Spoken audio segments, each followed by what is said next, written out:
ఇలా ఓవెన్‌లో బేక్ చేస్తున్నప్పుడు సడెన్‌గా కరెంట్ పోయిందనుకోండి, అప్పుడేం జేయాలంటే, ఆ ఓవెన్ ఓపెన్ చేయకుండా స్టవ్ మీద ఒక పాత్ర లాంటిది పెట్టుకొని, లోపల ఒక స్టాండ్ పెట్టేసి మీరు ప్రీహీట్ చేసేసుకోండి.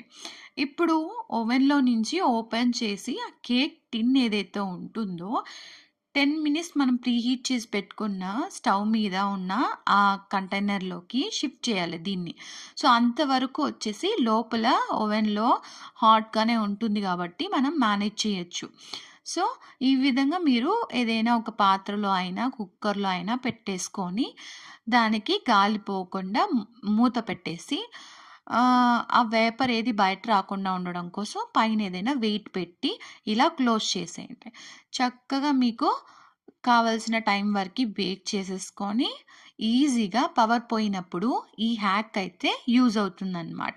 నా స్టూడెంట్ ఒకళ్ళు అడిగారు. మీ అందరికి కూడా ఈ టిప్ యూజ్ అవుతుందని చెప్పి నేను షేర్ చేయడం జరిగింది ఈ వీడియోని. నచ్చితే ఒక లైక్ ఇవ్వండి. మన ఛానల్‌లో ఆల్రెడీ ఈ స్పాంజెస్ అన్నీ కూడా ఎలా ప్రిపేర్ చేసుకోవాలో వీడియోస్ అన్నీ క్లాసెస్‌లో